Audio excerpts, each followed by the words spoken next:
everyone. I am Miss Maka. And I am Mr. Deril. Today we have a very special episode, don't we, Miss Maka?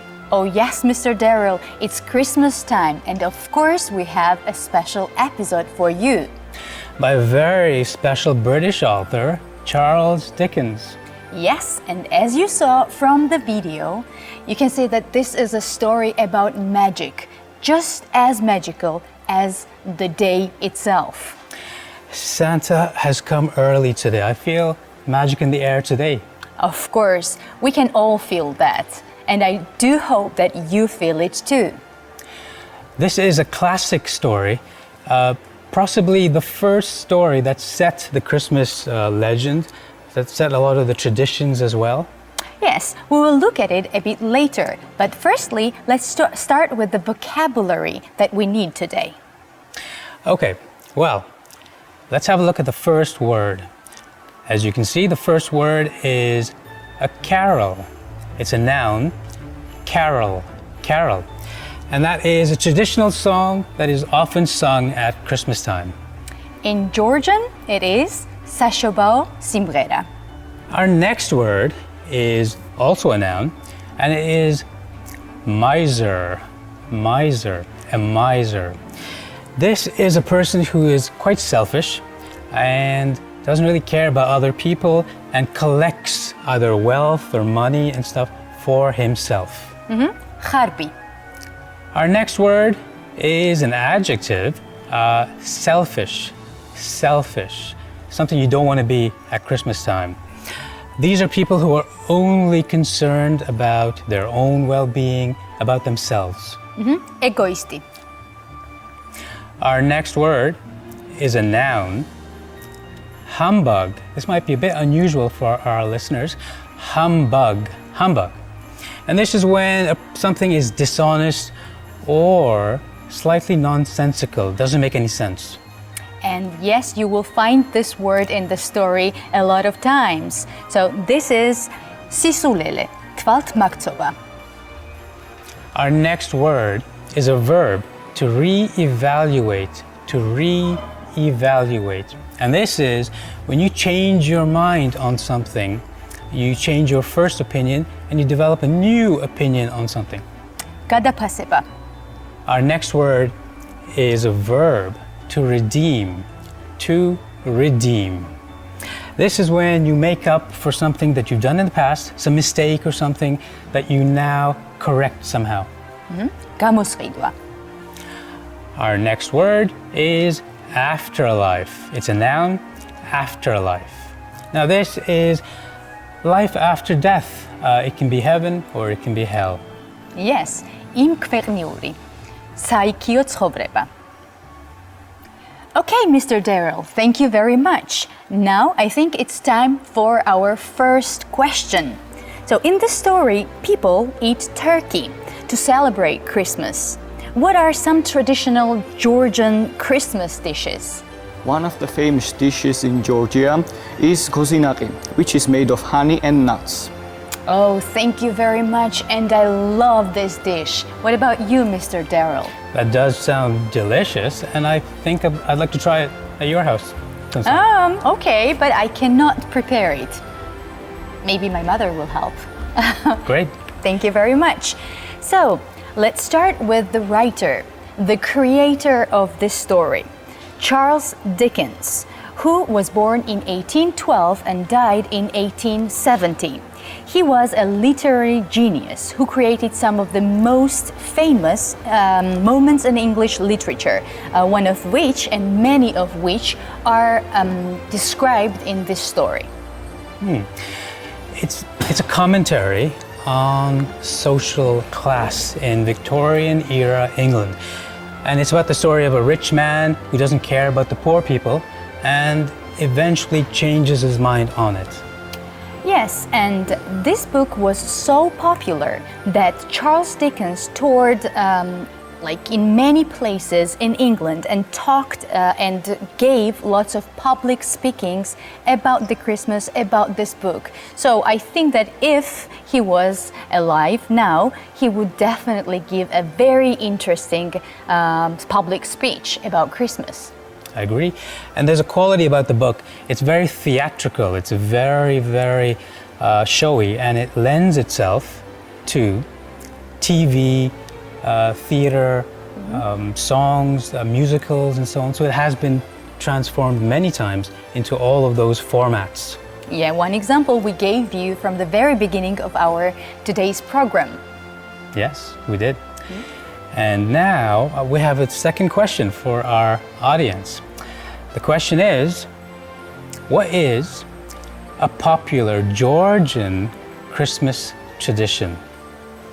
Popular Christmas tradition is to light a candle in front of all windows in our houses. Wow, that would look very beautiful, I think, Ms. Maka. Exactly. If you see it, it's really, really beautiful. Well, let's move on now to a summary, I think, of the book. Yes, we will tell you shortly what is the story about. A Christmas Carol tells the redemption story of old Ebenezer Scrooge, who transforms from a terribly selfish and cold-hearted man into a generous and caring person. He doesn't do this on his own, though. He needs some help, and he has 4 ghosts that visit him after he proves himself to be a selfish, cruel man, and he obviously needs some help. Mr. Gerald, what do you think? Which of those ghosts would be or will be the most dangerous one? I think the ghosts of Christmas future, because the future is unknown, and it would be the most fearsome for me. Exactly, fear of the unknown. First, he is visited by the ghost of his former partner, business partner, who was also a greedy and selfish man in his lifetime. And after that ghost came 3 ghosts in succession, one after the other. The ghost of Christmas past, the ghost of Christmas present, and the ghost of Christmas future. Yes, and all those 3 spirits show Scrooge some moments from his life, and he actually regrets why he has become such a greedy man, and he does not really help others in the story, and he promises to change before it's too late for redemption. Indeed, and in the end, we see him as a changed man. He's nice to people, he gives money to people, and he helps people by the end. Yes, and he is truly transformed by the end of the story, and he lives out the rest of his life surrounded by love and happiness. What a beautiful story. Yeah, it is. And now it is time for the next question from the summary part, right? What do you think is the main message of this classic story? I think the main message of this story is the theme of generosity and that everyone has an opportunity to become a better person. Yeah, exactly. There is always way out. And that might be why the story is so popular. It's a great message to keep telling our kids every generation. Yes, definitely. I think it's time to have a look at some of the characters, Ms. Maka. Let's move straight to the main man himself, Ebenezer Scrooge. He's obviously our protagonist. He is the man that the story is built around. He's an old miser at the beginning. He doesn't really care about people. He cares about money. He wants to collect everything for himself. He doesn't share with anyone. And it takes a supernatural event to turn him over and make him care about people. Basically, the message is, it's never too late to change. He's an old man by the end, but he changes. Yes, but we can't say that our next character is as lucky as your character that you described right now. Our next character is Jacob Marley, the first ghost that Ebenezer Scrooge actually sees. He was a former business partner of Ebenezer.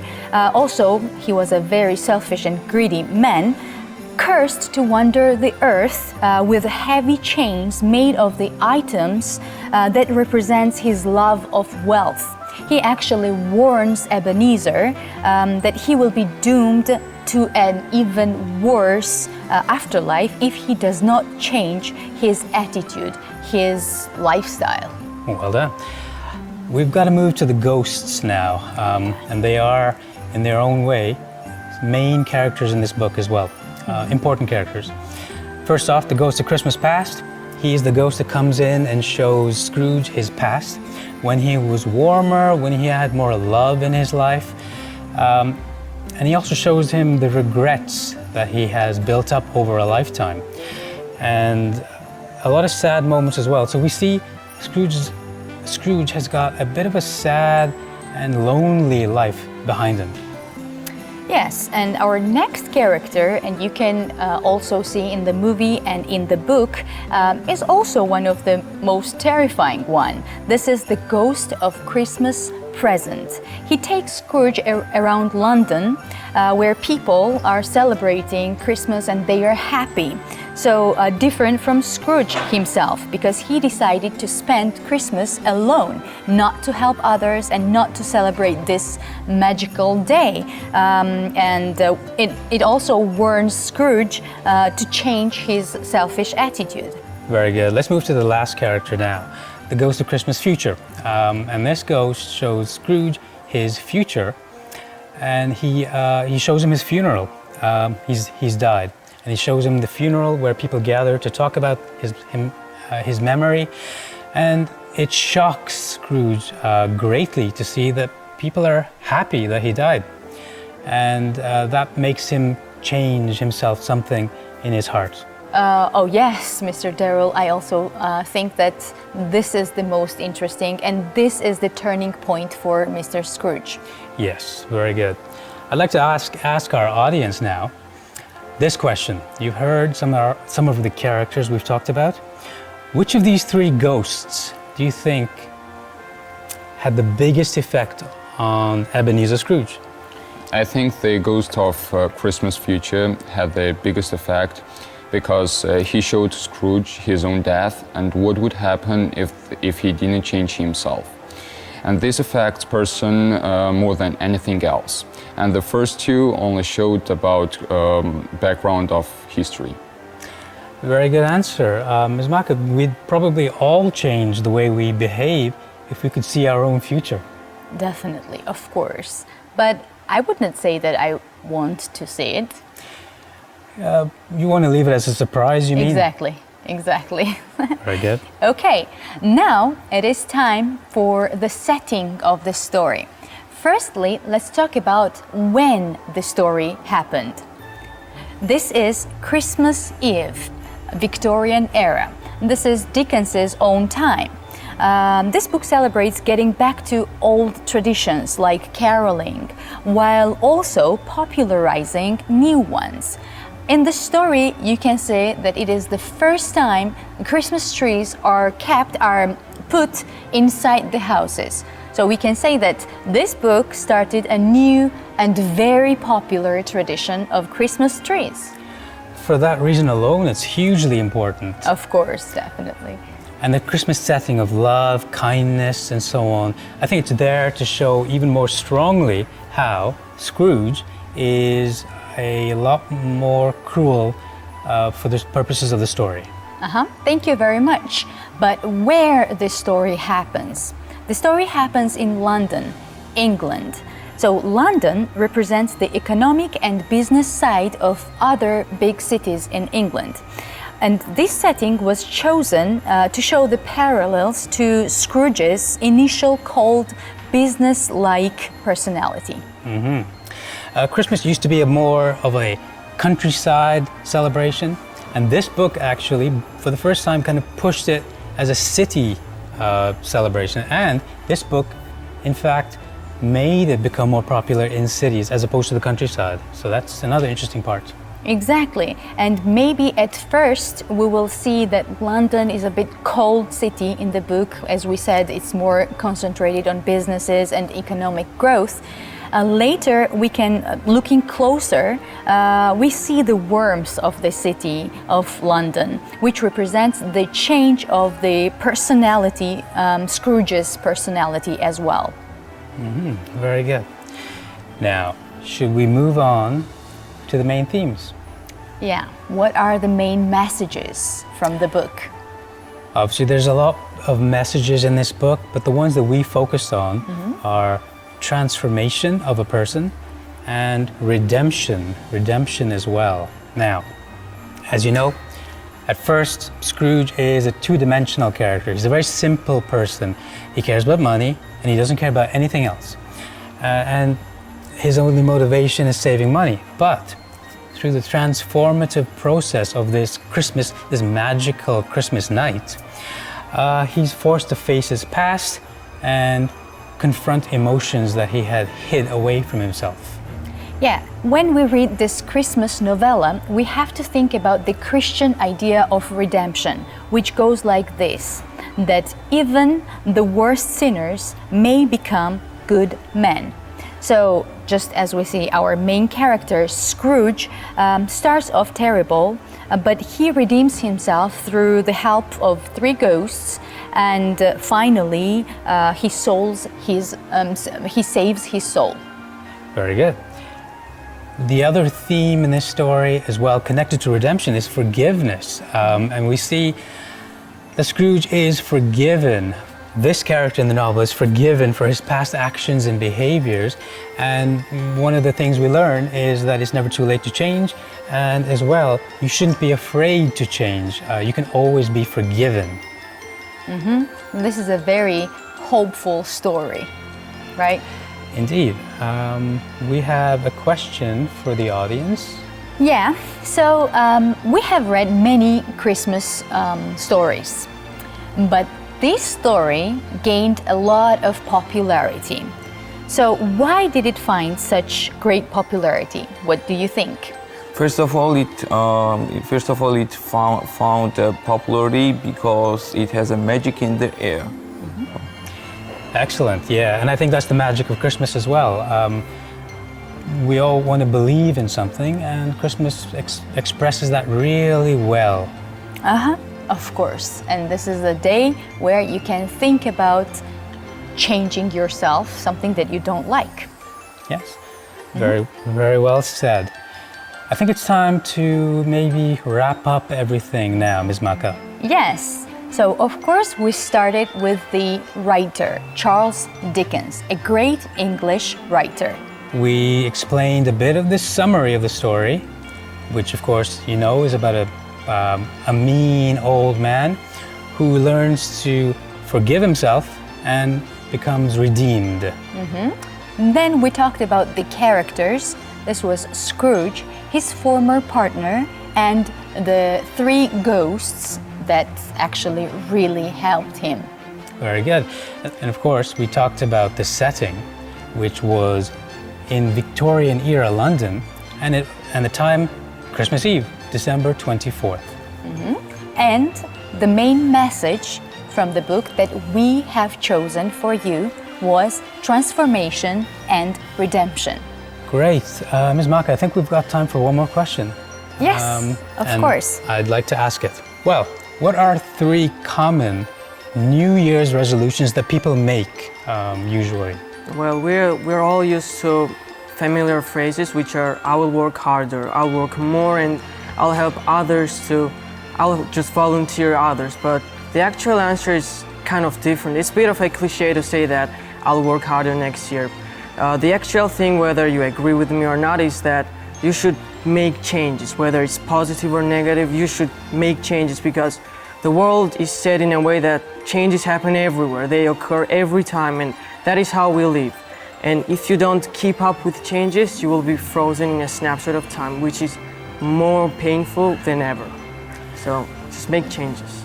Wow, excellent answer. Okay, Mr. Deril, what's your New Year's resolution? Wow, I haven't even thought about it, but let's see. If I were to choose a New Year's resolution, maybe work out, maybe exercise a lot more. Of course, yes. And also, we could recommend to our audience here or from the TV that read more. This will be our recommendation. And for the Christmas time, of course, we can't recommend a better book than A Christmas Carol by Charles Dickens. Well said, Ms. Maka. What about yourself, your resolution? I would agree with our student, one of our students today, and I will just make a positive change in my, I don't know, like in my working schedule maybe or something, I don't know, but I will change something definitely for the new year. Well said. Okay, thank you very much. I think this is it for today. Merry Christmas to you all. Wish you all the best of life and spend more time with family and lovely people. Yes, Merry Christmas and a Happy New Year. And I'd like to say, we really enjoyed the homework assignments that you sent in. And it was a special treat in the year 2020 for myself and for Ms. Maka. Of course. Thank you very much. Goodbye.